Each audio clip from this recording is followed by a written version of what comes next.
Est-ce que ou te konnen gen des bagay ou fait pour ménage ou ta quitté ou et puis li pas fait ça c'est grâce à habitude ou yo? Oui, gen des façon ou fin gâter yon moun. Gen façon ou fin faire yon moun habitué avec ou. Ou kon fin faire yon bagay côté pour relation ta tout crasé oui. Mais les l'a songe ak façon ou gen ta fin faire fou pour avec habitude que ou ba li yo, li wè que pas gen l'autre moun après ou qui ka fait ça. C'est raison ça qui fait séduction, retention poté pour trois belles habitudes pour bay moun qui nan vi ou la.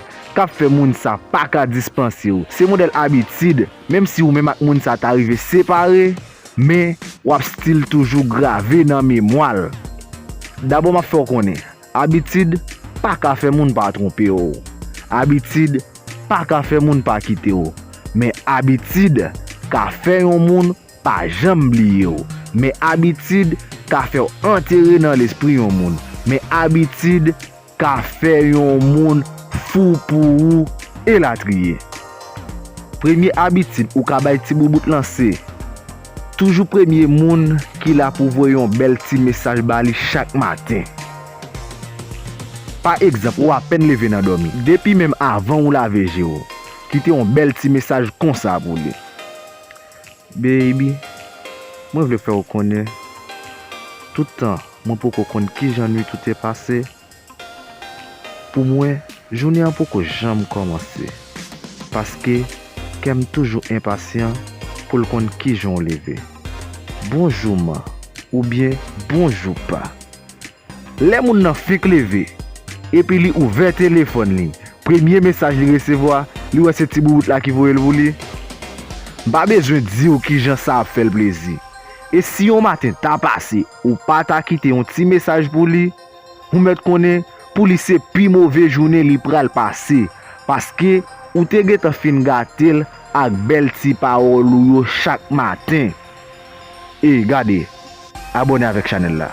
Activez la cloche notification, yon façon pour pas rater aucun nan boum séduction ou tension ap la guerre.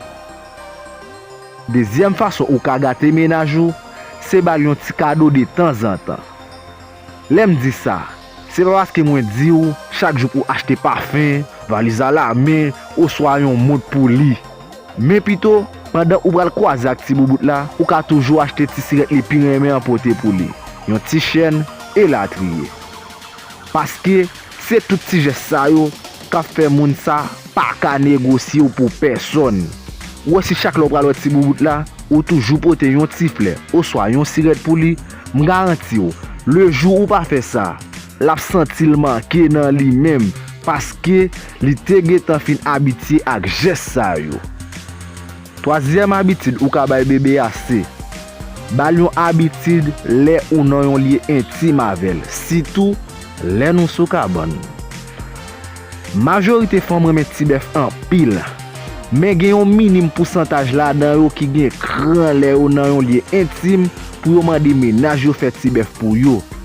Mais reste pi fort yo, c'est nèg la qui pour remarquer ça nan fille et puis pour le faire pour lui.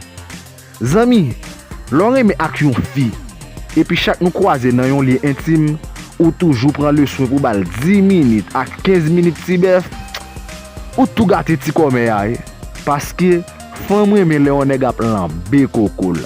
M garanti ou frère, si on joue pendant nous sous cabane et puis ou pas bal ti bef li, ou fi ça ou pas saute fait rien parce que ça le tap chercher ya li pas joindre li parce que feeling li tap attendre ou pas balil. En plus, c'est bagay qui ka fait fi sa mande ou pour nous souvent oui, juste pour ka bal ti bef li de temps en temps, juste pour ka soucier ti crête li de temps en temps parce que l'on fait ça, li joue yon vibe la donne avec yon feeling inexplicable. Alors, ça c'était trois belles habitudes moi te porté pour nous dans vidéo ça pour nous gâter moun qui nan vi nous. Moi j'espère que nous te enjoy vidéo. Bye bye tout le monde. Rendez-vous à la prochaine pour une nouvelle vidéo.